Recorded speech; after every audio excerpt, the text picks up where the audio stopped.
Thank you for watching another episode of the CEO Barbecue, which today will send us back to the border between Chile and Argentina.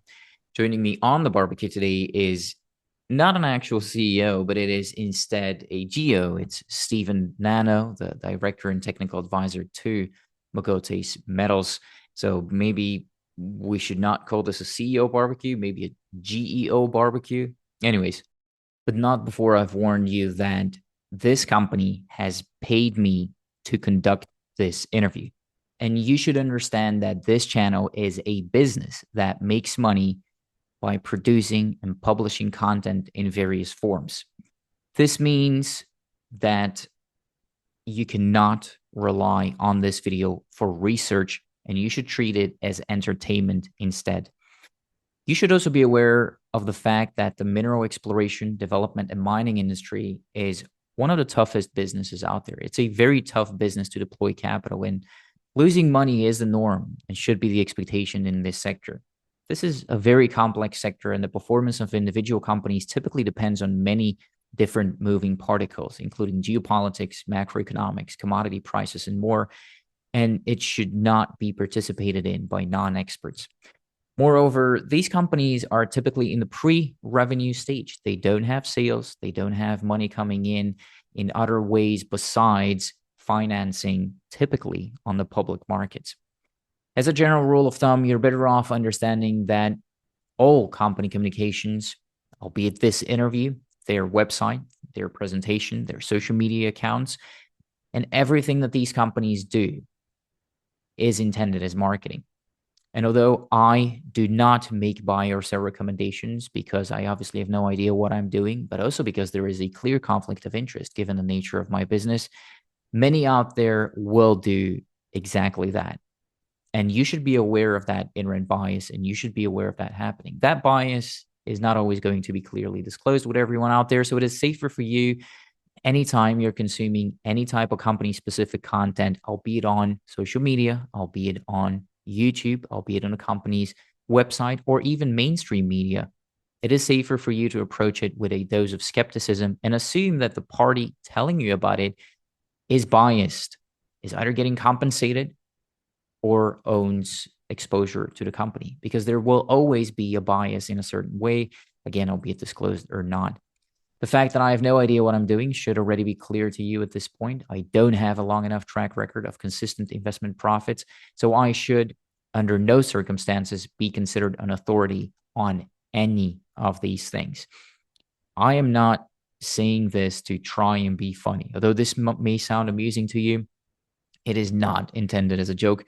I'm not pretending to be humble. I'm simply pointing out a fact and warning you not to rely on anything I say or do. Unfortunately, at least to my understanding, nobody out there has special abilities. The guest who is here likely as part of their marketing campaign does not have any superior knowledge, and they cannot know what's going to happen in the future. They don't know what will go up, what will go down, or what's going to go in circles. And none of us know whether any of the company's activities will result in a success. Again, given that we're talking about high risk, typically very early stage activities. Also, unfortunately, try as I may, I am not always going to catch all red flag or challenges with the company.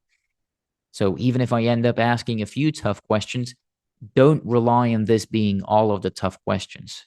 Again, these are complicated startups with many moving parts, and I cannot guarantee the quality of anything presented in this video. This is all to say that you should not blindly trust me or anybody on the internet, and you should do your own research. Charlie Munger actually has a great quote about speculating in junior mining startups. And although his quote was not specifically about speculating in junior mining startups, it is very fitting. And he says, quote, "If you don't understand it, don't do it," unquote. I understand this is a long warning, a long disclaimer, but it is actually important for you to understand what's being said and written in here, because no guarantees can be made about future events. And past performance is, of course, not a guarantee of future results.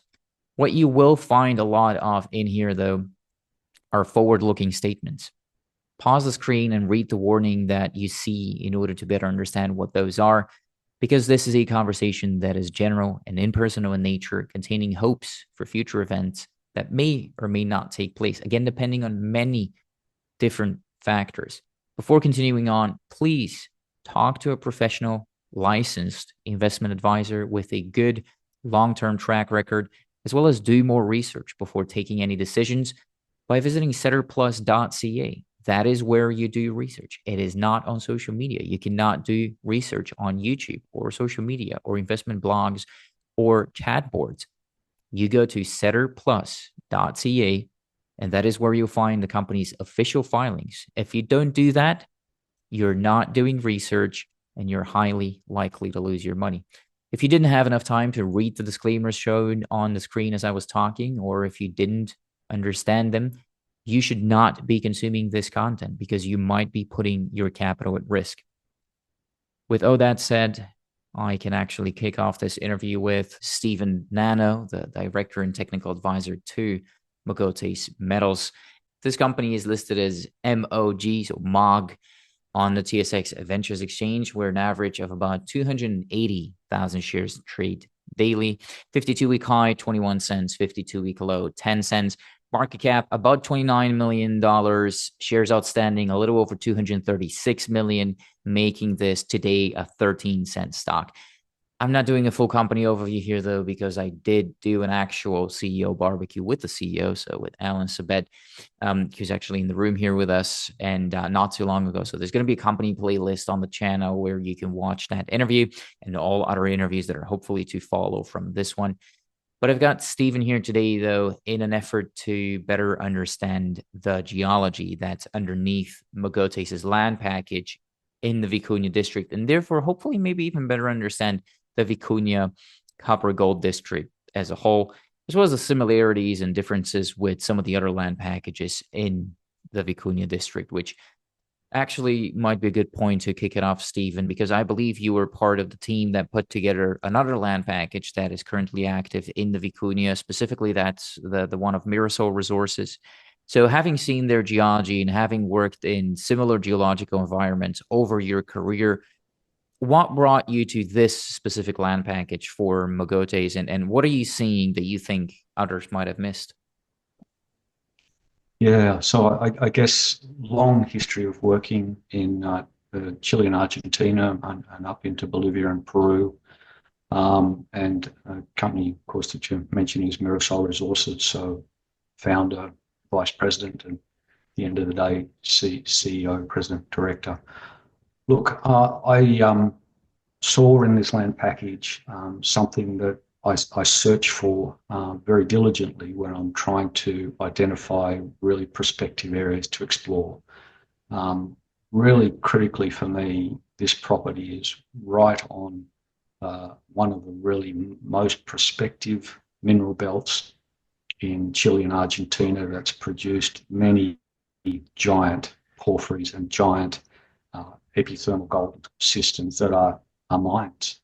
And this part of the belt, the Vicuña District that sits between the El Indio and Maricunga sections of the same belt, is the epicenter for discovery.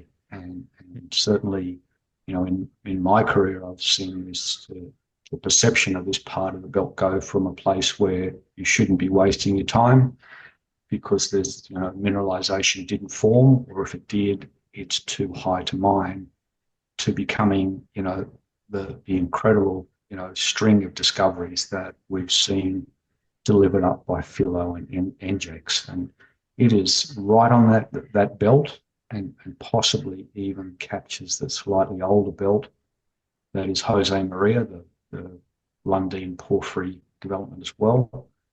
And then I see giant alteration systems sitting there.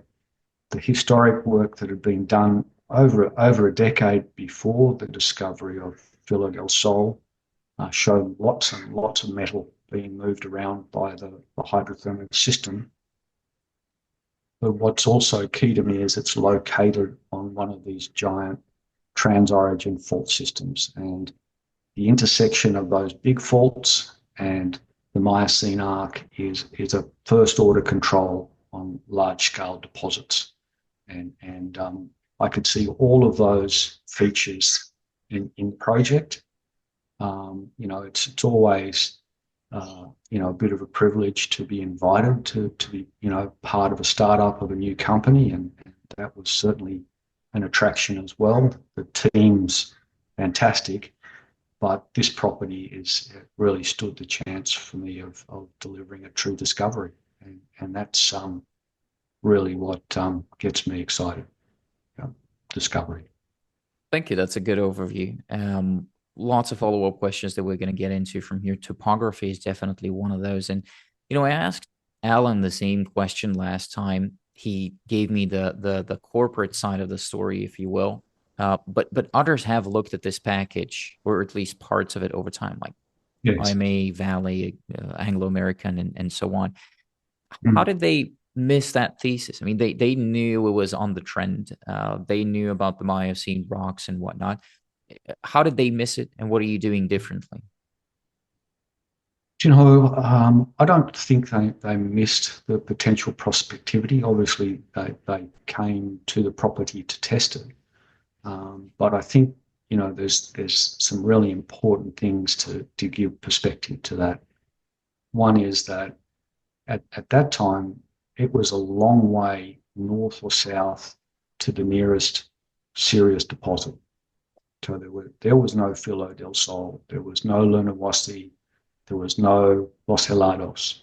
So you explore in a different way when you're right next door to a world-class discovery, but also in the more than a decade since the last drill hole at this project, the exploration tools that we have to throw it at exploring these big alteration systems, leading edge geophysics, PXRFs, PEMAs for measuring alteration, are just a step change in how you explore for covered deposits in these big alteration systems. And also, just there's been a step change in geological understanding of how these deposits work and how they zone and how you vector when it's not, a giant obvious porphyry sticking out of the ground. So, what the work that was done at that time is the work that I probably would have done myself at that time. They've come in, they've mapped, they've sampled, they've looked for the outcropping areas, they've done soil work, and they've drilled, big holes into the obvious sticking out of the ground copper anomalies. But what we now know is that when you get complex overprinting and telescoping mineral systems like we have next door at Filo del Sol, that you don't always see a lot of metal at surface.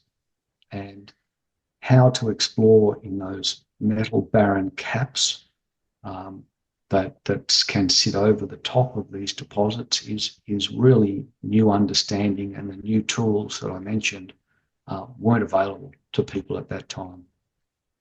The other part of this is the depth that people are prepared to drill holes to now, because they understand that these deposits can be efficiently mined underground through bulk tonnage, block underground caving methods, and that they can be exploited at depth. And we see that along the Miocene belt now, where there are, porphyry targets being drill tested now that start at a kilometre below the surface.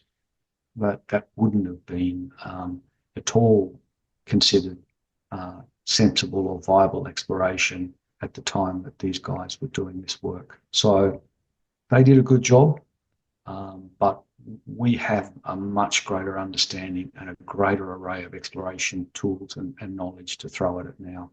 And we have all of that knowledge and the giant discoveries that have been built right next door to us to leverage. And that's key to the way we explore now and the way we're exploring this property. It is specifically those giant discoveries that I think are better are going to better help me understand your overall thesis for the land package here, because I see those similarities in your presentation between Filo del Sol and Filo Sur, which is Filo South is what I think it means. Your project, that's Yeah. what you call it. Geologically, what specifically makes you think that it is similar to Filo del Sol? I mean, and talk to me alteration packages or lithology or whatever else it might be. Yeah. So look, we've done a lot of work to try and show that that is the case. And what we've been able to do, because there's great disclosure required through the Canadian 43101 system, and because NGX and Filo have, done an admirable job of reporting the information that they've collected and made it available, we can join data sets between our properties now. So we've, we've been able to put, a large soil grid over our project that didn't exist. It was in, patchwork before, and join it to the soil data that we see from Filo next door and show, a giant 10, 12 kilometre long copper soil anomaly that is contiguous between Filo and our project. We've acquired the WorldView 3 satellite imagery and processed up all of the alteration signatures, and we can show continuation of both the advanced argillics for the high sulfidation style alteration and phyllic alteration, the porphyry style alteration into our project, continuing along that belt. We've also have historic age dates that we can now, we show because of the publications that have been put out by, some of the, smartest explorers out there. Jose Pereira's article on a Filo district that shows our alteration system is approximately the same age as the Filo del Sol system. So we can demonstrably show that we're part of the same district. That doesn't mean we're part of the same mineral deposit, but it demonstrates that we're part of this of the same large cluster of hydrothermal systems that formed this belt and formed the Filo deposit right next door. And that's a really key thing. In Chile and Argentina, there are many mineral belts, but the really, really prospective ones are the middle Miocene one that we're on, and a slightly older one that is, over in Chile, which is Escondida and Chuquicamata, and all those giant deposits that, I think even people that aren't in the industry have heard before. So we're right on that belt, and we can show that with science. Yeah. Similarities, not necessarily the exact same deposit. That's where I want to go with this, because, and you just had a news release outlining some new targets and some explanation on the work you want to do on the project in 2025. And I hope we can touch upon them later on kind of separately. But is the thesis here that there are multiple independently mineralized systems at play across or within the land package that you have, or do you suspect it's all part of a very large, very deep buried porphyry or an epithermal system extending from some of those neighboring deposits onto your package? Yeah. So perhaps first thing I should do is step off outside of our property and talk about the belt, or the part of the belt we're in, and then come back into the property. And if we step off and have a look, there's sort of a 30, 35, 40 kilometre long stretch of this Miocene belt now that you see new discoveries there from NGX and Filo that are like a string of pearls along that belt. The first one in the north is Los Helados. Then we come into, the spectacular intersections that we're seeing drilling at Lunahuasi. Then we move into the Filo del Sol system, and then we move into our property. And what you're seeing all the way along that belt is that there are districts of mineralization that have clusters of deposits in them. And what we're seeing in our our Filo Sol project is that we're seeing multiple centres of alteration and multiple centres where we're seeing anomalous to sub-ore grade copper, gold, molybdenum, silver numbers, which says to me that we've got lots of targets here, lots of mineral systems. What we now need to do is go and find where, if and where, there are ore grade centres of mineralisation within those deposits. The thing that's really sexy about our project is that it's not just one target. We have, depending on how you want to count it, between 7 and 9 big alteration systems here with indications of metals within one project. And that's why we've decided as a company to focus on this one project and consolidate around this project, because it's pretty unusual to get that kind of clustering of opportunities within one project, and it's a lot for us to take on. And each one of those is a chance for us to make a discovery. And you know, the key point to this is, you know, the commercial value of that discovery is self-evident. You know, we're right next to a company that recently changed hands for $3.5 billion, and we have a market cap of $30 million.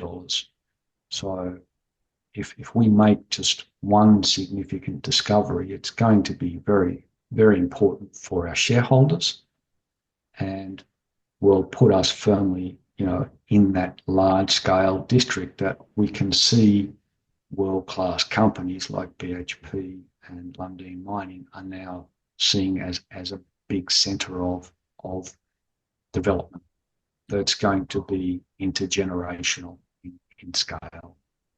Yeah. I'm glad you're bringing up the commercial case, because we're talking about discovery here. And I oftentimes wonder, what is a discovery? I mean, you drill, there comes copper. Is that a discovery, or does it have to be an economical discovery for someone to be able to call it discovery? And so this is kind of getting me Oh, thinking. This is kind of getting, go ahead. people make all kinds of call all kinds of things discovery. You know, it's a Hmm. technical success or it's this kind of discovery. But the only one that really makes any real sense is one that has economic value. You know, in this part of the world, it's going to have to be a very big mineral system, and it's going to have to have very significant tonnages of copper and other metals with it to make it viable. Even though that hurdle now is, you know, significantly lower for us with developments already happening in the district, like the Lundin BHP Jose Maria, you know, porphyry development, which is, you know, 20 k's up the road from us. That lowers the hurdle in the sense that the district will have infrastructure. These are going to have to be large scale economic intersections that ultimately define a large volume of mineralized rock. And you can see the scale of the discoveries that are being made along this belt. Now, they're 500 million tonne to multi-billion tonne deposits that contain millions of tonnes of copper and, you know, 5, 10 plus million ounces, 15 million ounces of gold and hundreds of millions of ounces of silver. So, you know, we don't have to go and find something that is standalone, because we're next to other giant projects, but our sights are fixed on making a large scale world class discovery, and it has to be that in this kind of terrain. That is a very interesting point that you make there, that you not necessarily have to make a standalone discovery, because that's exactly where I was going with this. Looking at your background right now, and that reminds me of the topography there, and generally it is where the asset is. It's high in the Andes, That right? is our topography. Okay, the So photo is that's exactly where I want to also go with this, and maybe more specifically, kind of stick a number, an expectation number on it, right? So it is forward-looking statements, but what tonnage and grade combination do you think is necessary to make this project worthwhile or potentially economically viable? look. If we're talking about porphyry style mineralization, hundreds of millions of tons at plus 0.5% copper equivalent numbers will be the scale of it. We may get lucky and find a smaller, higher grade gold cap or gold rich component of it, where tens of millions of tons at 2, 3, 4 grams of gold would be potentially viable. But we have multiple targets of the scale within the project that could deliver those kind of discoveries. Mhm. That's the geological prospectivity part of this that's attracted me to it.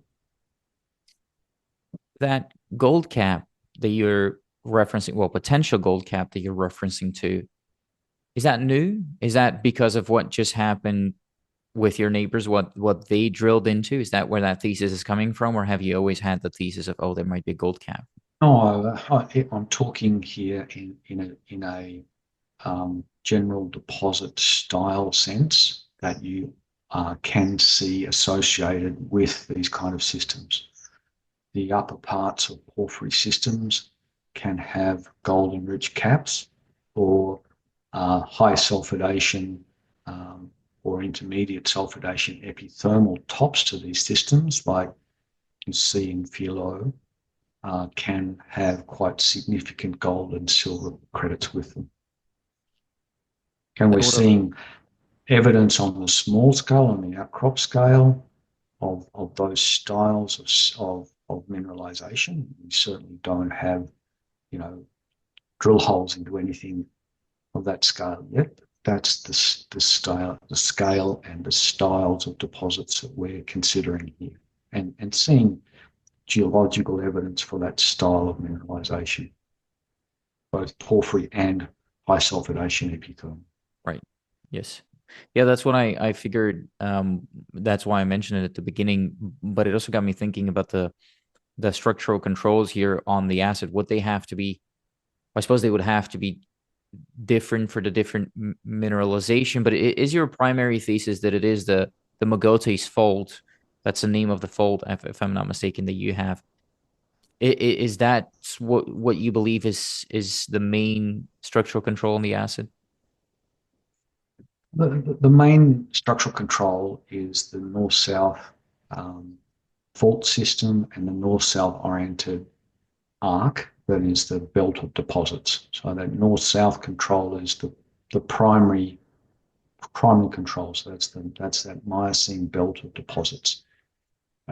But those deposits are localized along that belt at semi-regular spacings. And if if you look at what the controls of what's actually placing that deposit at that particular spot along the belt, it's invariably driven by large-scale structural intersections.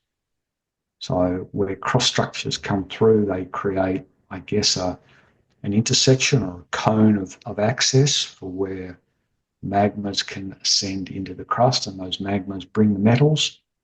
And then at a higher level, those structures are the faults that host the mineralization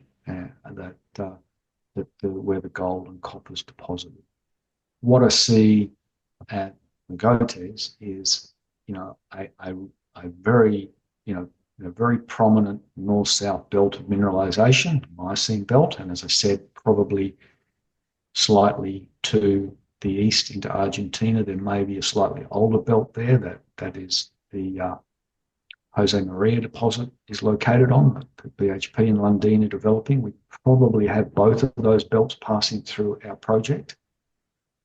But it's that big cross structure that I really like, that big northwest oriented Mogotes fault, that for all the years that I've explored and worked, and for all of the work that I did for previous companies, we used as a primary targeting tool.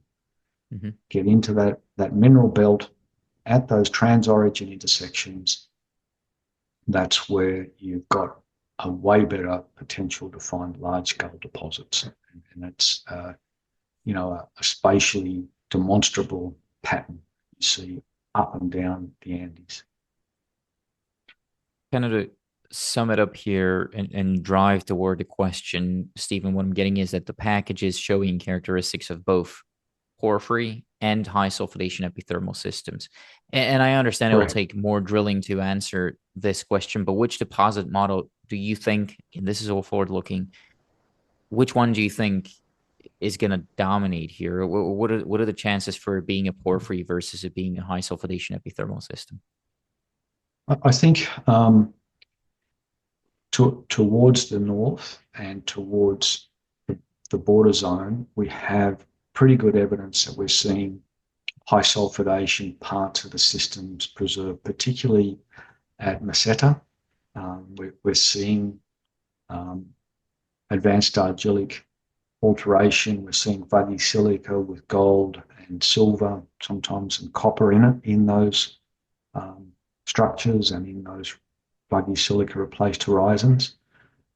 But we're also seeing, as we come further south, direct evidence of that we're at high levels in porphyry systems, so near the tops of those. So some stockwork development, alteration, that is the outer shells of these kinds of deposits. So as we get down towards our Camino and Colorado targets, we're more in a porphyry environment. So we're slightly deeper, not a lot, but slightly deeper in those areas, and they're much more porphyry-like in their characteristics. So in northern part, particularly around Meseta, still plenty of evidence that we've got that high sulfidation cap and alteration system that is so critical to the upper part of Filo preserved. And that's the exciting bit for us, because those upper parts of those systems can often be very have low metal in them, and you need to drill through those caps into the mineralized centers that can lie underneath them. So it's not either or, it could be Both. both. Yeah, definitely seeing evidence for both. Okay. At the moment, we probably have more porphyry style targets than high sulfidation epithermal, but there's definitely evidence of both. What's the difference between north to south? I mean, not difference, the distance between north to south. Like how far? Altitude, 10 kilometers, perhaps. Okay. North-south, yeah. And spatially, that's enough for two systems to be at play at the same time. Well, it's more vertically. Okay, so what we're saying in a very typical scenario, you'll have a porphyry system at depth that's driving, mineralizing itself, but some of those metals and fluids are escaping to higher levels to form an epithermal deposit, particularly in this case, a high sulfidation deposit. And that distance between those two can be hundreds of meters, so perhaps up to half a kilometer difference. But the thing to really remember about the Andes is that it's uplifting and eroding at about a centimeter a year in places, particularly during the Miocene. So that doesn't sound like very much, but over 1 million years while one of these systems is forming, that's a kilometer. So you can take that epithermal deposit and put it right down on top of the porphyry system while they're still forming, and have what you see at Filo del Sol, which is a telescoped epithermal system sitting right on the top and overprinting porphyry. And that's why Filo's so exciting.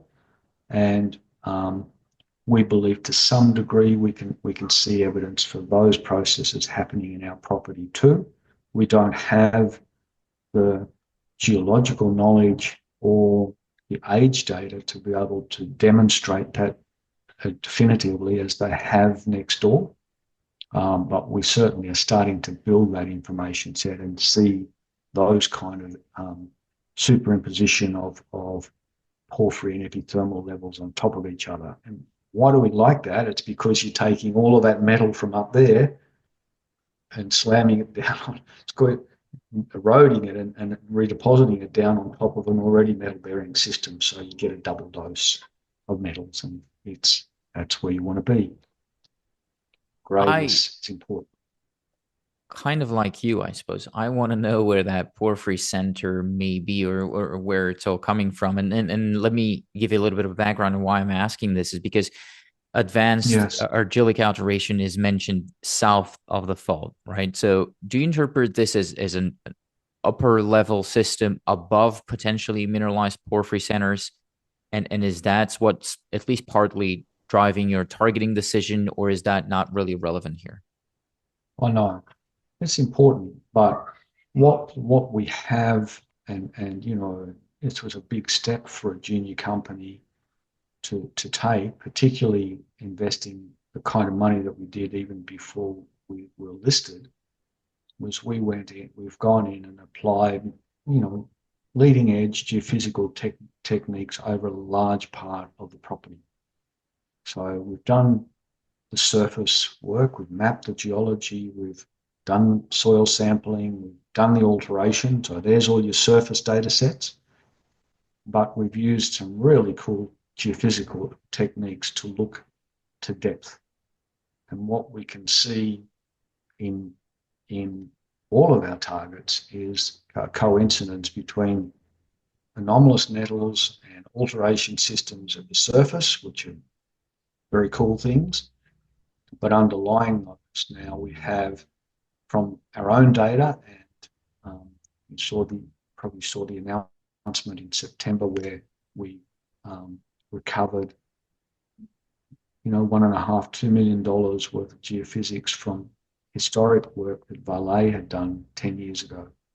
And because of modern processing algorithms, we were able to join those historic data sets with our modern geophysics and model them up to show three-dimensional distribution of conductive, chargeable, and magnetic features in the subsurface.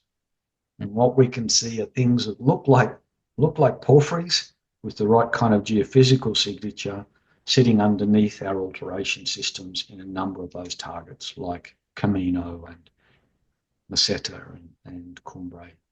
So we have not only the alteration information that you were talking about, which is an important point for us, but we have some really compelling geophysical data that it's nice because it's been collected over different periods of time with different techniques, but it keeps telling us the same story, which is this is where you need to go.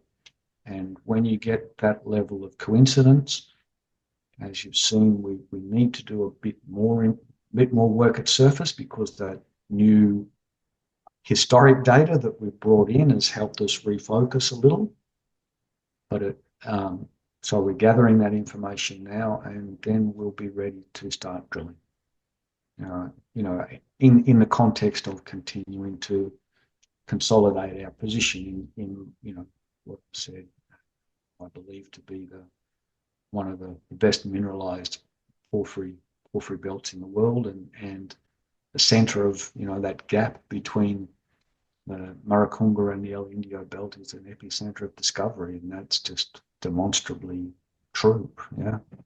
So we're right in the thick of it, and we're right next door now to some of the world's largest mining companies that have voted with their checkbooks that this is a good place to be. I'm thinking about picking those targets and specifically at depth, though, because in projects like this, that's very important. You don't want to drill a kilometer hole and not having at least a good degree of certainty. You can never really have certainty, but a good degree of probability Right. of hitting something down there. And so Absolutely. in your case in particular, because I believe there are Miocene volcanic rocks blanketing parts of the property essentially. So is it what exactly, I know you touched upon it briefly there earlier, but what exactly helps you essentially see through this cover more effectively so that you know what the dip and orientation of the drill should be? Yeah. So first of all, you're absolutely spot on. This is geology and it's exploration and it's a risk. It's risky business, and we can't. There's nothing that we can do yet with the best science in the world to guarantee a discovery, particularly when you're exploring for concealed mineralization the way we are. But what we're doing is using the best science that we can and the best geoscientists that we can to improve our odds of success. And the other way that you improve your odds of success is having multiple targets. And that's what we've done. What am I looking for is that the shape of the geophysical signatures that we have and the coincidence of those geophysical signatures with an expression at surface of alteration and metals are our best friends. And it's that coincidence of factors that improves our odds of success. And then we have to drill holes. And while 1 billion tons of rock sounds like a lot when you're trying to find that 1 billion tons of mineralized rock and it's under hundreds of meters of cover in a very, very big area, it's still hard to get it right. And so, this will take time. It will take multiple drill holes and it will take good science and thinking. But what we've done is everything that we can to improve our odds for success.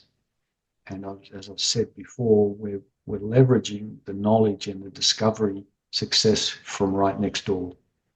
We know where we want to be broadly spatially. We know patterns that we're seeing next door, and we're using all of those things to position those holes. Now, we still have a challenge, but it's a good challenge that we've got many prospects to drill. So we have to rank them carefully, and we have to drill them with the knowledge that we may not get it right the first time, but we will want to see very specific things there that tell us that we're vectoring within a big mineral system. And that's what we're trying to do now. We always do a little prayer to the rock gods that we put the first hole is the discovery hole. Sometimes that happens. And that's, of course, what our objective is. But it's a challenge and a very humbling thing to do to this business of exploration. I'm glad you're bringing up the risks of exploration and that you're making them known, because they are certainly there, and it's the expectation is not that you find something on the first hole. Most companies don't. And most companies don't find it in the first, and the second, or the third drill program to begin with, let alone hole. I'm looking at slide 7 on your presentation, which shows the MT conductive anomalies. 9 targets is what you have delineated essentially. They don't all have the same MT signature. And why I'm asking this is kind of giving you context to ask you really what your favorite target is. I mean, you have the Meseta and the Filo Est that Yeah. are to the northmost part of your land package. Are those your favorite targets, or what's your favorite target and why? Oh, look, I really like Meseta. Um, it's right on the Miocene belt. It's, I can well, I wouldn't want to do that, but I could walk across the property boundary into the philo ground and walk the alteration through into their ground, walk the geochemistry through. We're right there where, as the recent drill holes from Filo demonstrate, they're still extending the system to the south. That hole 116 with a fantastic copper gold intersection in it is now, 1.2 kilometres from our property boundary. They've drilled holes 100 metres from our property boundary with really good geochemistry in them. There's every potential here that the belt continues directly into the Meseta area, and that we could have the next center of mineralization along that belt. So definitely excited by that target. I very much like Camino. We have lots of smoke around it from the historic drilling, but none of the drilling tests the target that we see in the geophysics. But it has spectacular coincidence of a magnetic body, an MT and IP chargeability anomaly sitting in the right place, never before drill tested. And I do like further down to the east there in the lower areas, the Cruz del Sur Stockwork Hills system. We drilled one hole there. We got some, very interesting copper, zinc, gold intersections. We see, copper gold geochemistry in the soil, the edges of the historic drilling at Stockwork Hills, several kilometres away. The geophysics says it's all just part of one big system, and we're going to have to drill some holes in there to go looking for the best parts of it. So if I had to pick the three best at the moment, it's those three.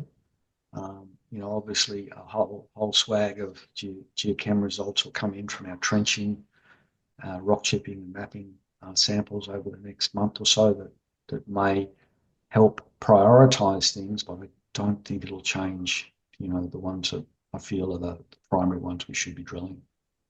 Would downhole geophysics also be, would that work here once you have the holes? It can certainly help, but you've got to drill that hole to go to ground hole geophysics. So yes, sure, it can help vector to your next hole, along with, all of the other tools that we can use now, the geochemistry, the detailed alteration mineralogy that we can measure, the changing chemistry of minerals that helps us vector as well. There's lots of tools to throw at it, but our challenge at the moment is putting those first couple of holes that we can into these things in the best places that we can. Why I'm asking that is because I'm looking at the different studies that you've done on the package, comparing them to Filo, but also comparing them to themselves. So Meseta and Camino, they are different, right? They have different MT signatures. They have different soils on them. They have a different alteration package on surface, and even different topography, different both to each other as well as different to, for example, looking at hole 41, Filo's hole, famous hole 41, 858 meters of 1.8% copper equivalent. Again, different in soils, similar in MT, and different in alteration package.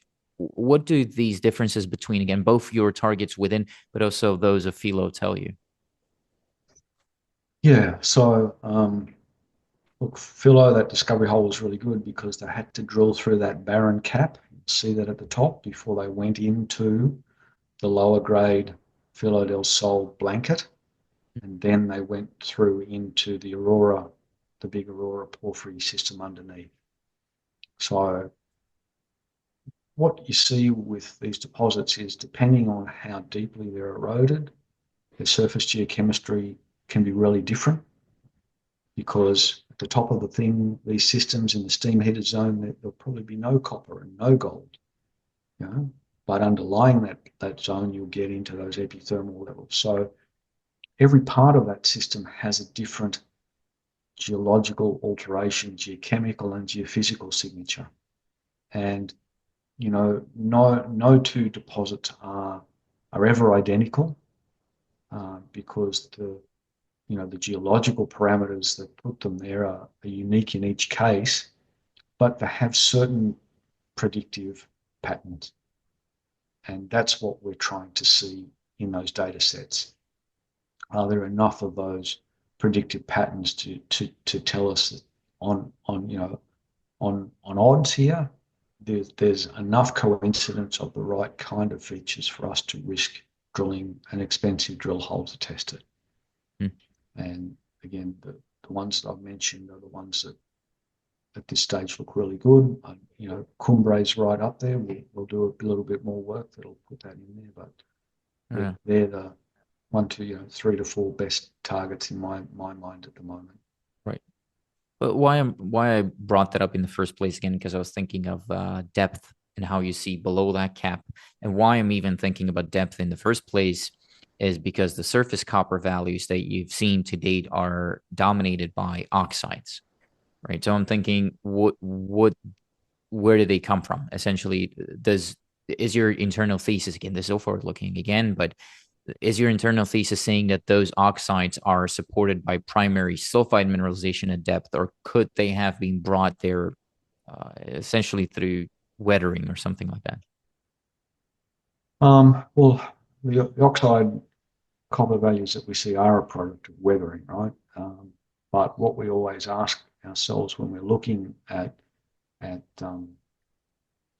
surface copper mineralization like that is it exotic, which means has it been transported there from flowing, being transported in rain water, acid rainwater down the hill from somewhere up on the hill? Or can we see evidence of textures in the weathered rock that suggest that it's actually just being moved around by the weathering, but it really has come from pretty much where it is? And we see both of those textures in the areas that we see, and there's some, enormous copper anomalies on our project, like the old Central copper anomaly that has a few drill holes into it. It looks like from the data that we have that it may be the plume coming up off Camino. So it's, most of the metal will stop in the porphyry, but some of it will keep going with the hydrothermal fluids and form a plume up above it. Now, often that plume is vertically above the porphyry, but under some conditions where you get big structures and dikes and things coming off the porphyry, the fluids will channel out laterally. That may be the case of what we're seeing there. What we also see is some of the rocks are just so hydrothermally leached that the copper's been stripped out of them. And we can see that in Central, where, there's a big argillic and advanced argillic alteration system sitting on top of phyllic porphyry style alteration. And that collapsing hot fluids will strip the copper out. And we see evidence of that, and we can see veining with the molybdenite still in it. Molybdenite's very resistant, so it stays there, but all the copper minerals have gone. So we're seeing those processes happening. The challenge that we have is, can we find places where those processes have, rather than removing that copper, have actually brought it together and deposited it on top of a porphyry system like you see next door at Filo del Sol, and you get that telescoping and enriched grade. Here's another impossible question to answer. If there is primary sulfide mineralization at depth, how deep would it be? And again, this is a guess, but how deep would you guess it is? Yeah.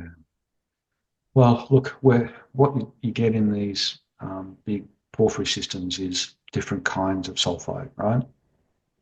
And in the core of the deposit, you're going to get a lot of chalcopyrite, so the copper-bearing sulfide that we all like. But as you move out from the center, you'll go out into a big halo of pyrite, so iron sulfide.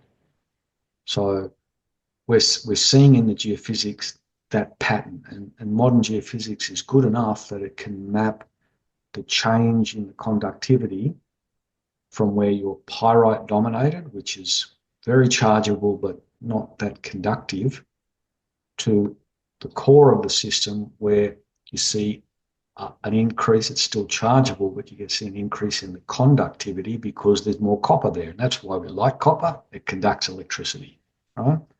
So we're looking for those kind of patterns. And we're seeing that we have targets that have those kind of patterns, sometimes with ever suggestions of epithermal caps on top of them. They have different signatures in geophysics, but some of those targets are sitting, a few hundred meters below surface. Some of those targets are sitting half a kilometer below surface. So we have a range of depths of targets to test, and obviously we'd like to find the shallower ones first. So we'll be focusing on the shallower targets because they're cheaper to test and quicker to test. But as I mentioned at the beginning here, deeper targets are still very viable today because of modern underground block caving technologies and the overall relatively higher metal values that we see now compared to the past. So shallow first, you know, hundreds of meters for the shallower targets, and deeper targets later that plus half a k down to the target depths. Well, I too like copper, which is, I suppose, why I'm even doing this in the first place. Most of all, I like how Australians pronounce copper to begin with. Uh, but Okay.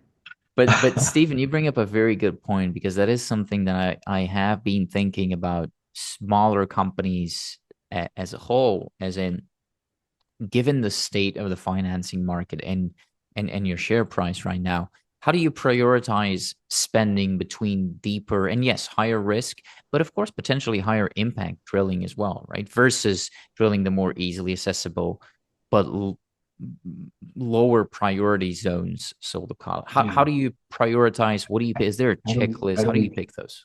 how do we do that is very carefully, and that's why we're taking the approach that we have at the moment, which is spending a significant but relatively modest amount of money to do the surface work that we're doing, to give us that extra level of information to help prioritize.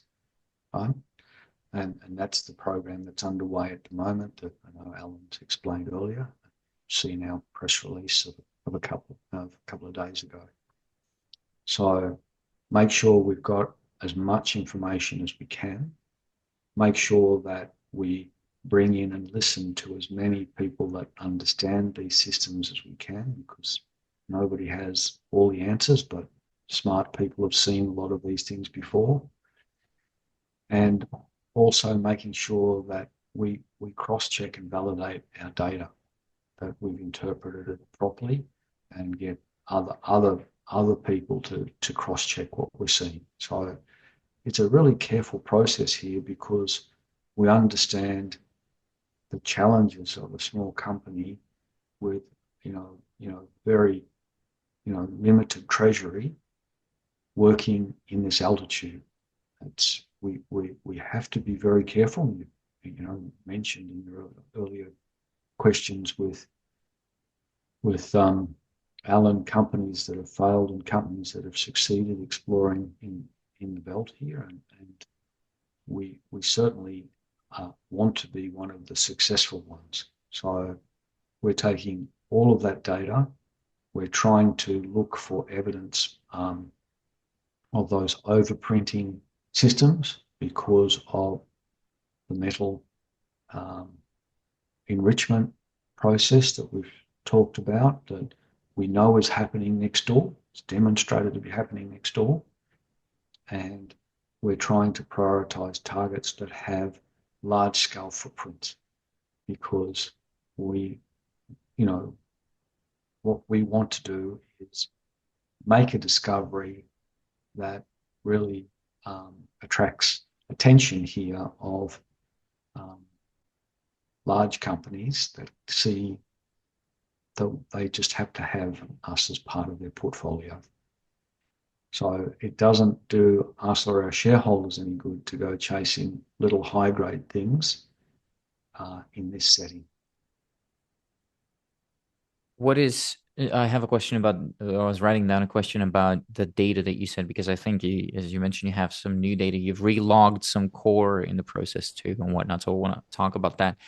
But could you go a little bit more in depth on the reasoning behind why some of the companies in the district have failed trying to find that, not necessarily on your package or whatever, but just generally in the market? Where I also giving you a little bit of a context where that question is coming from is I believe it's not necessarily the rock's fault. I think execution was also part of the reason why some of them have failed and have seen the share prices go to where they are. But what do you think? Well, how do you interpret everything? Look, this is one of the most humbling things you can ever do for a job anywhere in the world, Mm, where you can do all of the science right, and if you don't have the right management support or decision making, if you can't attract financing to your company, or if metal prices have a gyration, then everything will come apart. So yeah, it takes very careful, very sensible and systematic steps to make a junior company successful, and more so in a challenging terrain like this, where we're here because we're in giant country.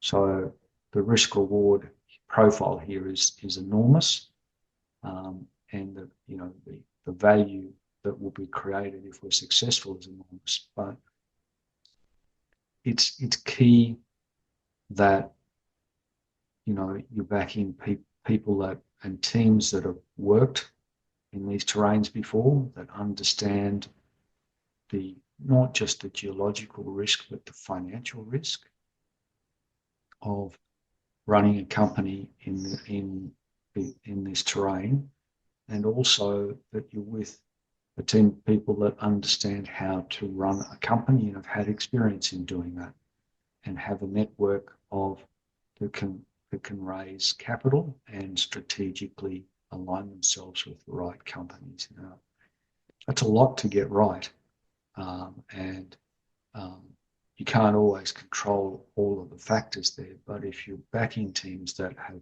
done this before and run companies before and successfully delivered companies before, then your odds are improved as an investor. mhm. Then you need to look at the geology and the prospects and see whether you have what we see here is multiple targets and multiple opportunities to get it right. And that, for a junior company, it's nice to have lots of big companies in and around them, because there's enormous leverage that comes from the infrastructure there. But there's also inbuilt in that potential partners or future owners of your discoveries. So this is if you look at the profile of the board in this company, and I don't mean me, I mean look at Peter Mullins and Phil Williams and Anise and Alan, you'll see people there that are very successful business people, and particularly from Mullins and Williams, people that have successfully run and developed many junior companies, and that's a good sign. It's a good sign. And that's a good answer. Thank you for going as in depth on it. I definitely appreciate that. As you were talking, I was looking at the picture behind you. Is that which target is that? Because I'm also looking at the 3D map that you have on Yeah, slide 9. yeah. So that's Nueva Colorida, the big alteration system sticking out from my ear here.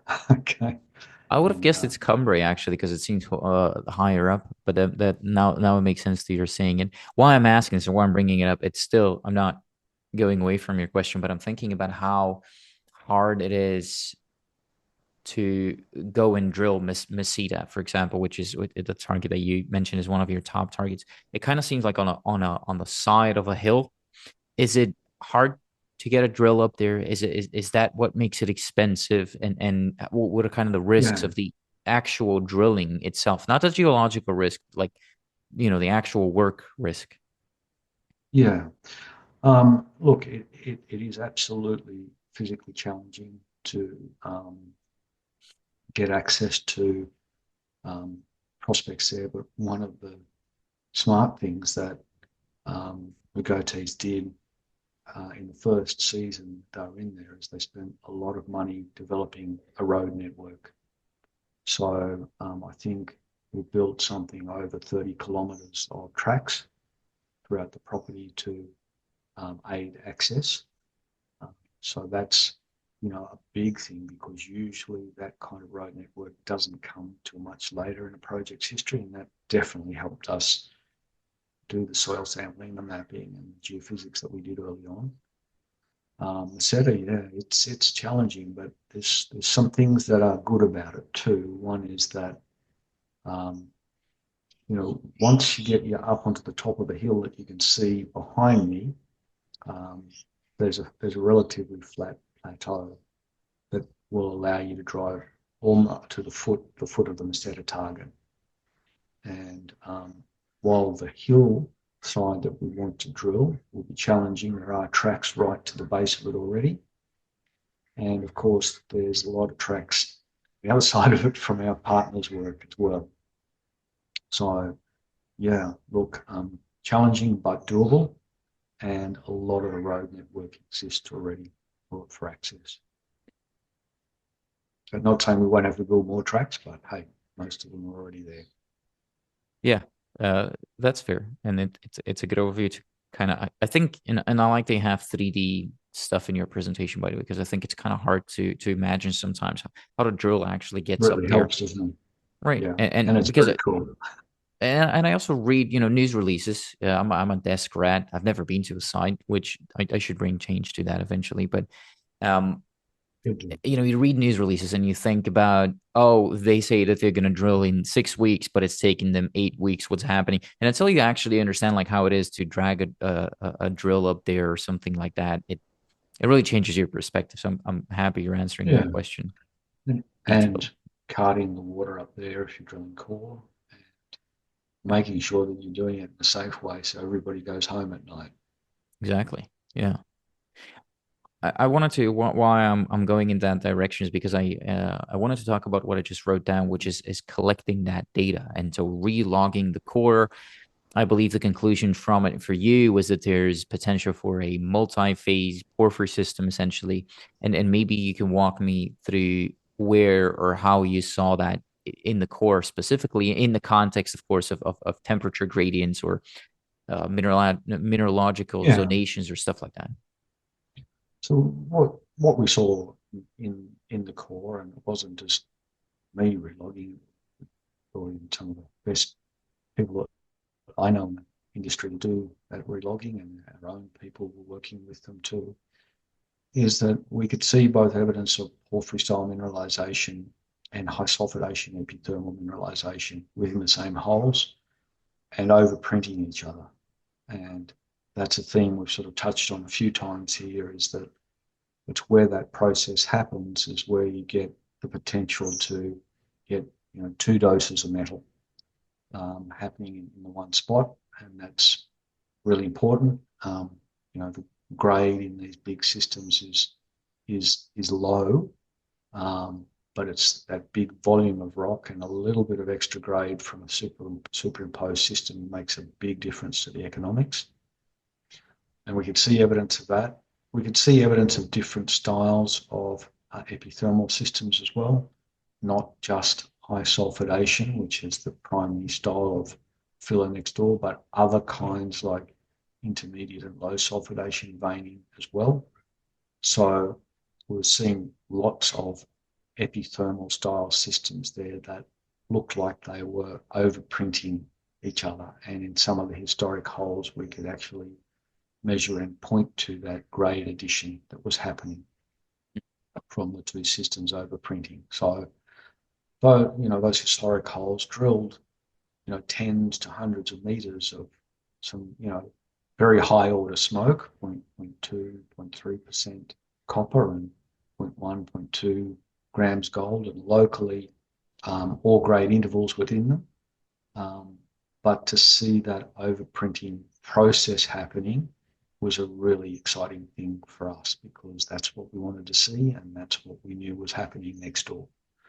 So, um, you know, very much worthwhile for us, and we learned a lot from that.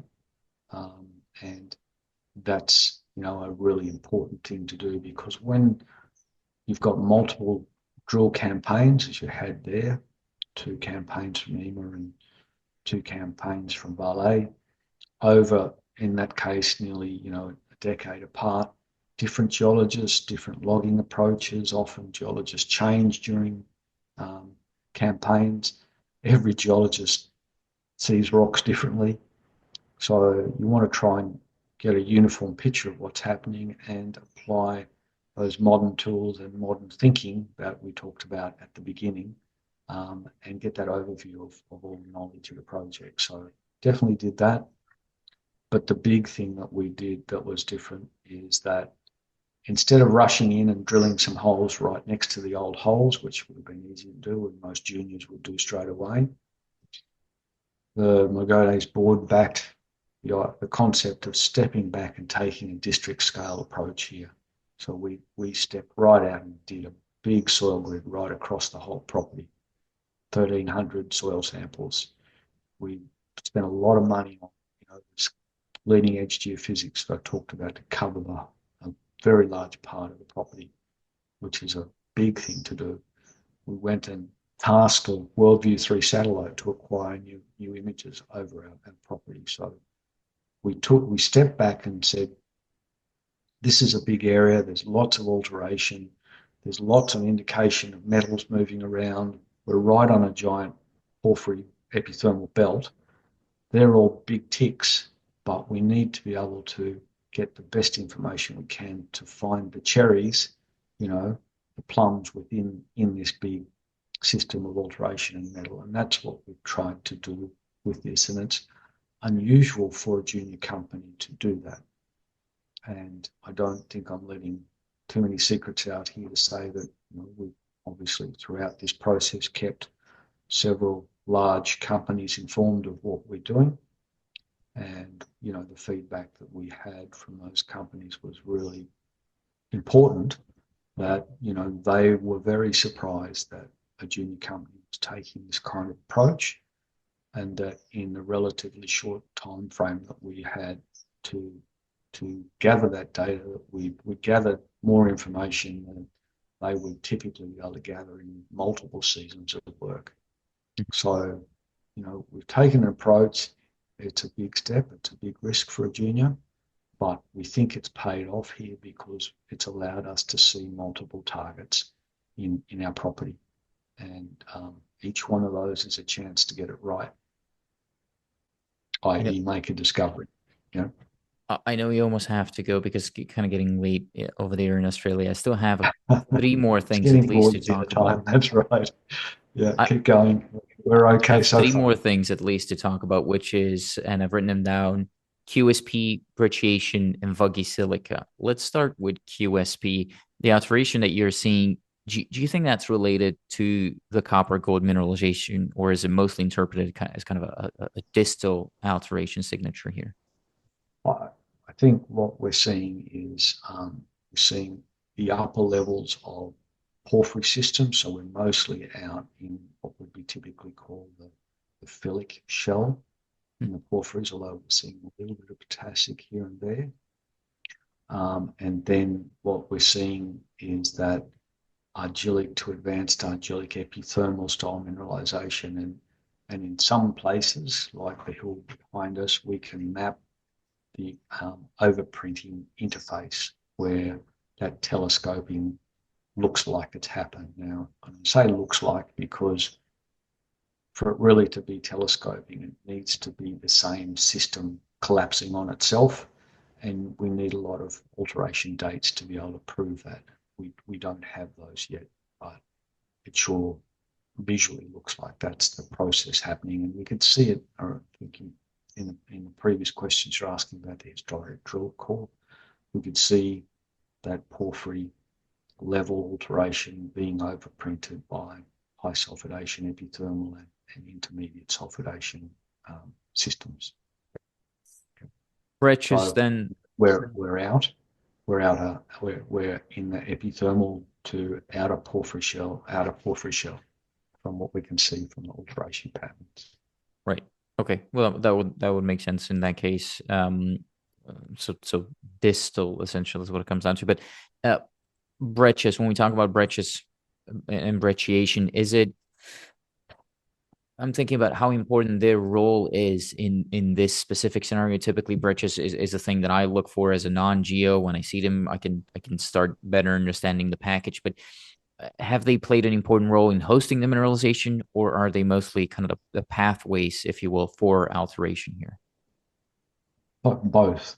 Um, what brecciation does is it breaks up the rock and makes it porous. And when you've got like a breccia pipe, it's a cone of porous rock, and that's naturally where all the hydrothermal fluids will migrate to and flow through, and that's where those hydrothermal fluids will deposit metal. So in these systems, brecciation is your friend. And we see, we drilled the second hole that we drilled in the property, very long interval of hydrothermal breccia that we surmised was there from one historic hole and a little bit of outcrop at surface, but it surprised me to see that big pipe. We saw, high sulfidation epithermal copper mineralization in the upper parts of that breccia, and then we drilled down to the base of it into what looks like low grade, but maybe outer edge of a porphyry system, but it's deep. So it's still a really viable target, and it's still at depths that, things like Valeriano from ATEX are drilling those holes every day. But we've got a lot better, shallower targets to test now, and that's where we're going to focus. We see breccias, up and around Meseta. There's, conjecture as to which ones are hydrothermal and which ones are replacement of, fragmental layers that are already in rock and it's just been zapped out. And we'll probably need to do some more mapping and sampling in those areas, which is part of the program to get our heads around that. But we're seeing evidence of brecciation. It's key in these big deposits. It's a great way to focus fluid flow and metal deposition. Okay. The other shallower stuff that you talk about are of course what you're going to go to first, as discussed earlier. And this also might be a good opportunity to talk about your most recent news release from December 18, in which you talk about that vuggy silica or these vuggy silica structures essentially. What role does this alteration play in your interpretation of mineralization processes, and how are you using it kind of as a vector to hone in on where you're going to be drilling? Yeah. So look, where we see it, the WellView 3 satellite imagery really helped us vector there and map into it. It can map the vuggy silica and more importantly, the alunite minerals from that spaceborne platform. And so our field follow-up of those alteration targets led us to the Filon alunita structure, which we acquired the ground and control now, and we're in the process of sampling. It has a high sulfidation epithermal character to it, but we only have one reconnaissance sample that was by happen chance collected nearby that had 4 grams of gold and over 100 grams of silver in it, which is a great start. But we're out sampling the rest of that structure now, and that's just up over the hill here behind me, top near Colorado.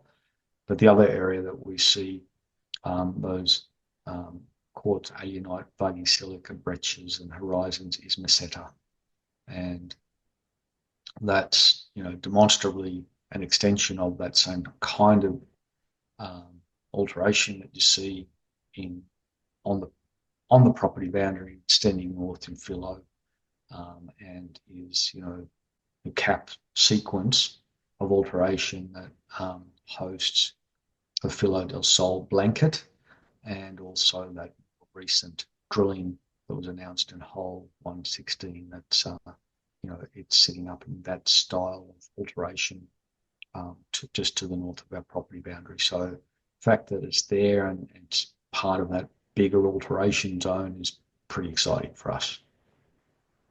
Well, looking at what And where we've sampled it, it's carrying gold and silver and other epithermal pathfinders. looking at the drilling that you've done so far, and specifically hole one, also intersected mineralization, right? It was intermediate to argillic to philic alteration, I believe. There was strong pyrite presence, is what you mentioned, which is also what the discoveries nearby had. How do you explain you having that alteration but not having grade? Like what's the connection there? Why is grade missing? Or what remember what I was talking about before, that the outer zones of these big systems, big high sulfidation and porphyry systems, Yep. have a pyrite halo around them, and that has lots of sulfur and lots of pyrite in it, so it's very chargeable. And that's what we had there, was a covered chargeability anomaly.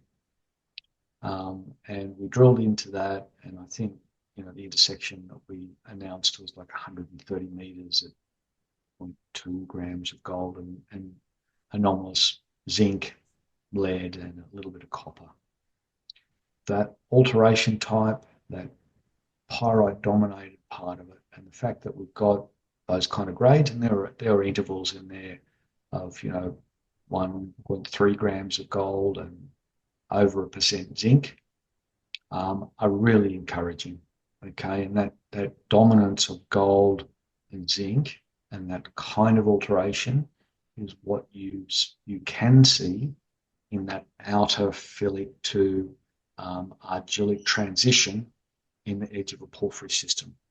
So, okay, that's pretty damn good. First hole, completely blind, relying on the geophysics. We've intersected some pretty damn nice anomalous mineralization, but then the additional data sets came in, and what that gave us was magnetics, and it gave us some more detailed electrical geophysics. And when we processed it all up together, what we could see is a big magnetic cone sitting under cover, and the hole that we drilled out off the edge of it in that big chargeable area that might be the pyrite halo. To the thing, the magnetics and the chargeability undercover looks like a porphyry. And then the tail coming out into Stockwork Hills, where we've got a little bit of copper and gold sticking out at the surface, and a historic drill hole drilled by Vale that they stopped at 60 meters for some reason that we don't know below surface. But it also had some really nice gold and zinc in it, the same about as our other hole we just drilled. So it looks like we've got a Vale hole that stopped here, our hole was drilled out here, and all of the data that we've got now is suggesting that there's covered targets sitting in between those two little bits of outcrop and those two historic holes. So it's a bit of a detective, process here, where you get a little bit of information over there, and that makes you think about something else, and then you find another little bit of information over here, and suddenly you've got the tail of the elephant over there and the ear of the elephant over there, and the body of the elephant is in between, in the middle. And that's the game we're playing here, is that we have very, very little exposure at surface and not a lot of knowledge that we can work on in that target.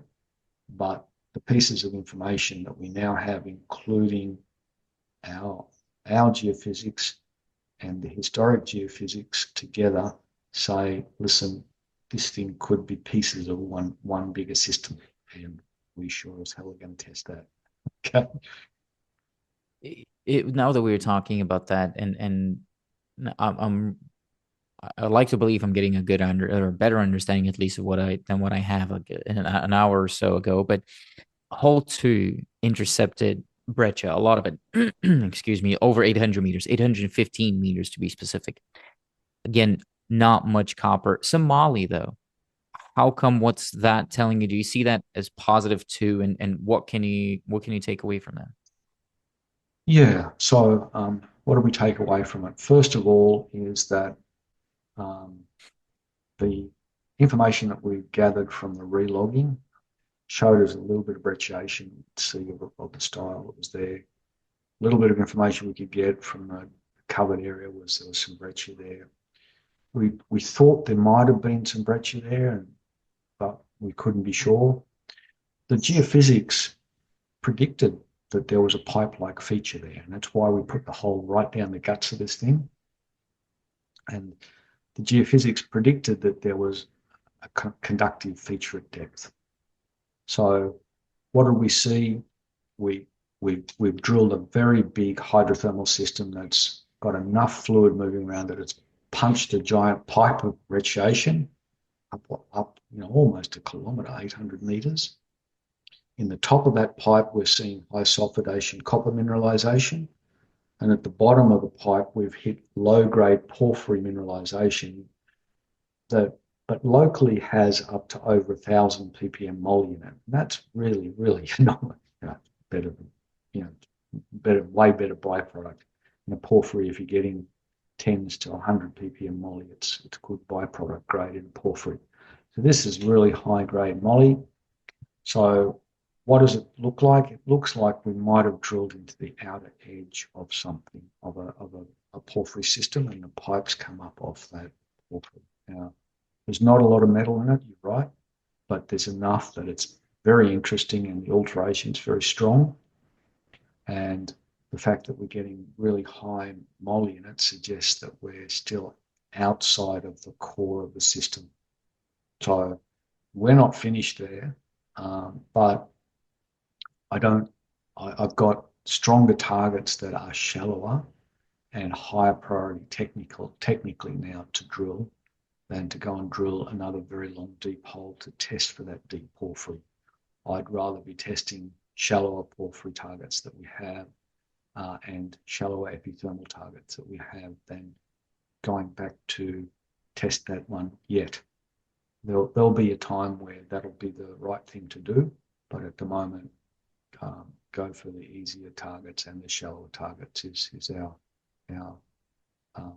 strategy.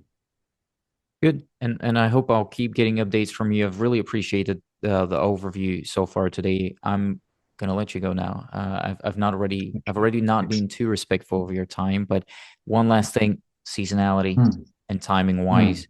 When can you drill through the year, and when do you want to be drilling next year? Yeah, so the season, of course, is variable depending on how strong the winter's been, how much snow has fallen. But typically, and once you're established, you can work all season round, as Philo's demonstrated right next door. But from an exploration perspective, and particularly for a junior, you clearly don't want to do that because it's extremely expensive. So normally late October to early November, the season starts, and then how far into the year you get really depends on the climate. You know, April, May is probably reasonable to expect that we would still be able to be up there and working in a typical season. Okay, so but you want to have. Are you going to have enough time this year to complete the drilling that you would like to see? That's certainly our intention, is to at least drill some more holes this year. And that's what we're trying to gather this information to do, is to make sure that we're drilling them in the best spots that we can. Yeah. And I guess just, that also that, things are dynamic for us at the moment, and just keep watching the space here that you'll understand more of our strategy in the coming weeks. Yeah. And it's And Antonio, I think it's just worth saying about the field season length. We ended in mid-April, late April, I would say, this year. But the year before that, we actually were working until the first week of June. So the envelope in terms of the timing that we can work is not that drastically restricted. For instance, in this year, in the start of this year, in February around 15th, we were just setting up the camp to get drilling, and we drilled 2.2 kilometers by the time it was middle of April. And I had a second rig just arriving for more drilling because I was confident we would have another month. Then the snow came. So, you know, this time window that we have is large. It's not as narrow as it looks. Good. Well, it seems like we're going to have enough to talk about over the coming months into 2025. So let's leave it here for now. What am I forgetting to ask you, though, Stephen? What did you come here hoping to talk about that I failed to bring up? Well, look, I think you've grilled me well on both sides on the barbecue, and I think you've done a great job. So thanks for your diligence and your questions. No, I think we've covered, you know, it all, and I think, you know, we're anticipating receiving sample results and assay results here in early February from around at work, so that might be a good time to touch base. But you know, things are happening in the Mogotes space, and we might be back talking sooner. Thank you so much for this overview, and I'm looking forward to future conversations. Appreciate it very much if we can. Thanks, man. Good to talk Thanks, to you. Antonio.